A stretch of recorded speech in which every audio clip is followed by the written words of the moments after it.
નમસ્કાર મિત્રો, હળવદ તાલુકામાં ડીઝલની કટોકટી સર્જાઈ છે અને અલગ અલગ વિસ્તારોમાં વહેલી સવારથી જ ખેડૂતો ડીઝલ મળ જઈ રહ્યા છે। જો કે ખેડૂતોને ડીઝલ નથી મળી રહ્યું, તેને લઈ ખેડૂતોનો મહામૂલો પાક જે છે તે બચાવવો પણ મુશ્કેલ છે અને સાથે ખેતી કરવી પણ મુશ્કેલ છે। અત્યારે આપણે જે દ્રશ્યો બતાવી છે તે હળવદ તાલુકાના સુંદરગઢ ગામના છે। આમ તો જે ખેડૂતો પાસેથી જાણકારી મળી તે મુજબ લગભગ 2000નું ડીઝલ આપવામાં આવે છે અને ખેડૂતોની એવી માંગ છે કે 4000નું ડીઝલ આપવામાં આવે, એટલે કે જે ડીઝલ છે તેની અત્યારે જે આપવામાં આવે છે તેથી વધુ ડીઝલ આપવામાં આવે તો ખેડૂતોની ખેતી થઈ શકે તેમ છે।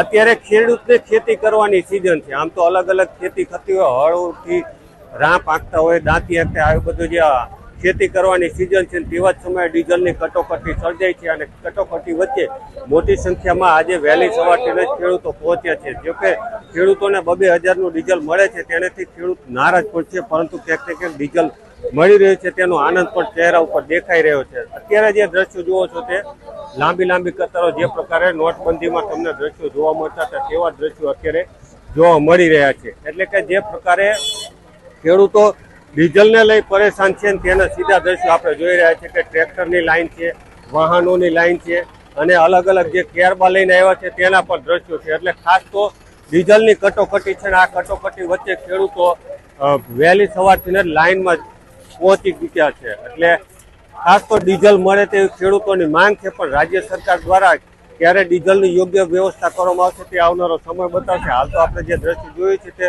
હળવદ તાલુકાના સુંદરગઢ ગામના છે। સુંદરગઢ ગામે આજે વહેલી સવારથી જ ખેડૂતો અલગ અલગ પ્રકારના કેરબાઓ લઈને પહોંચ્યા છે, જેની જેવી ક્ષમતા 2 લીટરથી લઈ 5 લીટરથી લઈ 20 લીટરના અલગ અલગ સાઈઝના કેરબા લઈને ખેડૂતો પહોંચ્યા છે અને તેના સીધા દ્રશ્યો આપણે પહોંચાડી રહ્યા છે। એટલે કે જે પ્રકારે ખેડૂતો જોવા મળી રહ્યા છે અને આ ખેડૂતોની પરેશાની વહેલી તકે દૂર થાય તેવી ખેડૂતો માંગ કરી રહ્યા છે।